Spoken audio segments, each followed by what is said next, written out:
झारखंड विधानसभा का मॉनसून सत्र 28 जुलाई से शुरू होने जा रहा है, जिसको लेकर के आज हमारे साथ बात करने के लिए निर्दलीय विधायक सरयू राय जी हैं।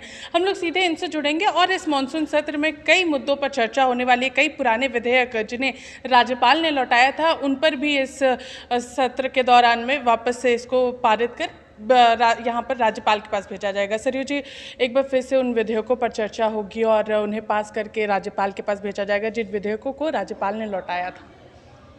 आज की बैठक में तो इसकी कोई चर्चा नहीं हुई। मुख्यमंत्री थे, संसदीय कार्य मंत्री थे, उन्होंने कुछ बताया नहीं इसके बारे में। आज की बैठक में इतना ही हुआ कि हाउस चलाने के लिए जो एजेंडा स्पीकर साहब के कार्यालय ने बनाया है, उस पर स्वीकृति लोगों ने प्रदान किया। छोटा मोटा संशोधन का सुझाव दिया। लंबोदर बाबू ने कहा कि सुखाड़ पर एक बहस होनी चाहिए, मगर इस पर लोगों ने कहा कि अभी 15 अगस्त तक सावन बरस सकता है, तो अभी ये माकूल नहीं होगा। ऐसी ही कुछ चीज़ें हुई। मैंने कहा कि मुख्यमंत्री जी को एक वक्तव्य सदन में रख देना चाहिए इसके बारे में, तो उन्होंने कमिटमेंट तो नहीं किया, मगर विचार करने की बात ज़रूर कही।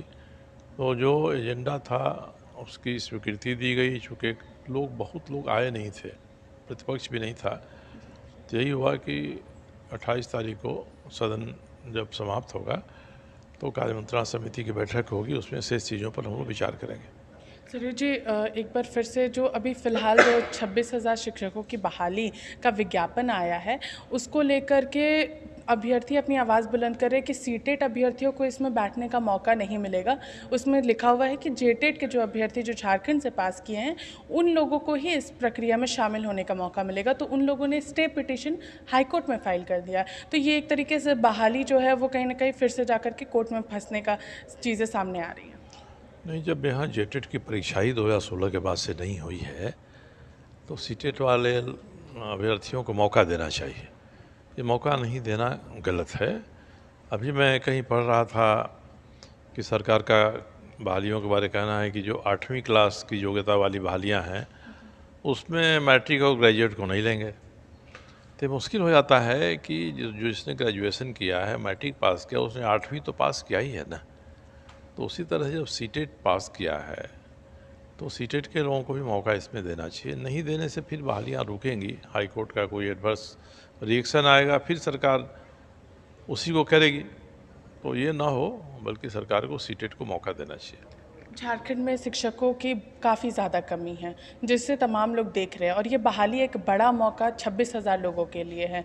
जेटेट वाले लोगों का कहना है, जो 2016 में थे, उनका कहना है कि इस बार का सिलेबस बहुत वास्ट बनाया गया है और 9 घंटे की परीक्षा ली जाएगी। देखिए, मेधा की जांच होनी चाहिए। जो शिक्षक हमारा है वो मेधावी है कि नहीं है। उसको दुनिया भर की आलतू फालतू चीज़ों की कितनी जानकारी है, इससे कोई मतलब नहीं होता है। खास करके जो ट्रेंड हो जाते हैं, उनको पढ़ाई की ट्रेनिंग मिल जाती है, उनमें से छांटना है तो बहुत छोटा सिलेबस बनाकर ये करना चाहिए।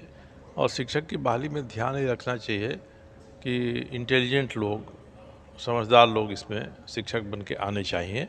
मेरा तेरा अपना पराया ये सब देखेंगे तो जिसके लिए आप कर रहे हैं, जो शिक्षा प्राप्त करने वाला बच्चा है, उसको ही अंत नुकसान होता है।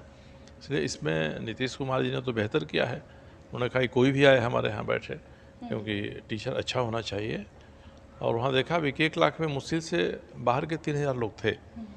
तो कोई भी व्यक्ति किसी सुदूर स्थान में जाकर काम करने में सुविधा नहीं महसूस करेगा अगर वहाँ का वो रहने वाला नहीं है। तो जो सरकार नीति तय कर रही है, उस नीति पर यही ध्यान रखना चाहिए कि शिक्षक की बहाली में हम मेधा की परीक्षा करें।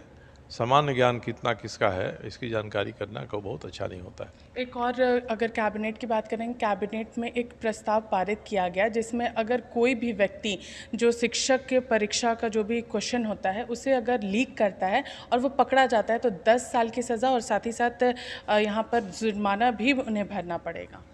ये तो ठीक है, कड़ाई होनी चाहिए। परीक्षा के प्रश्न पत्र को जो लीक कर देता है, वो तो बड़ा अपराध करता है। हज़ारों लोग इससे मुश्किल में पड़ते हैं, परीक्षाएं रद्द हो जाती हैं और अयोग्य लोग सीमित तैयारी करके आ जाते हैं। सरकार ने जितना भी कानून का प्रावधान किया है, उसमें वही किया होगा जो धाराएं लगाई होंगी सरकार ने, उन धाराओं में 10 वर्ष तक के कैद की सज़ा का प्रावधान होगा। कोई सरकार 10 साल 5 साल हम सज़ा देंगे ये नहीं तय करती है, वो सेक्शन सीआरपीसी आईपीसी का तय करती है कि सेक्शन के तहत इन पर मुकदमा हम चलाएंगे। तो सेक्शन में अगर 10 साल का प्रावधान होगा तो 10 साल होगा। एक और सवाल आ रहा है, आखिरी सवाल रहेगा कि जो यहाँ पर जो शिक्षक बहाली होने वाली है उसमें जो पे स्केल रखा गया उसको लेकर के भी अभ्यर्थी सवाल उठा रहे हैं कि हमारे कुछ शिक्षकों को ज़्यादा पे स्केल मिल रहा है और हम लोगों को चपरासी के जो पे स्केल है उस पर हम लोगों की नियुक्ति की जा रही है। तो शिक्षकों के साथ इस तरीके का भेदभाव क्यों किया जा रहा है? एक ही अगर जगह पर हम लोग काम कर रहे हैं तो इस तरीके का भेदभाव क्यों? देखिए, ऐसा लगता है कि सरकार जब बहाली कर रही है तो उसको पैरा टीचर की मानसिकता से ऊपर उठना चाहिए।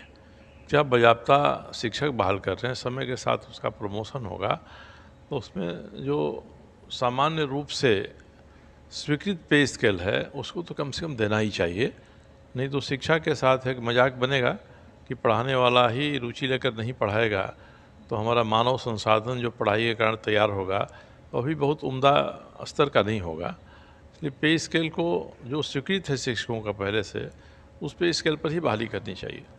तो ये थे हमारे साथ सरयू राय जी जिन्होंने तमाम मुद्दों पर हम लोगों के साथ चर्चा की और जो अभी फ़िलहाल झारखंड में सबसे बड़ी बहाली होने वाली है उस पर भी हमारे साथ इन्होंने अपनी बातें रखी और सीटेट को कहा है कि यहाँ पर ज़रूर वैलिड करना चाहिए क्योंकि राज्य में पिछले 7 सालों से जेटेट की परीक्षा नहीं हुई है।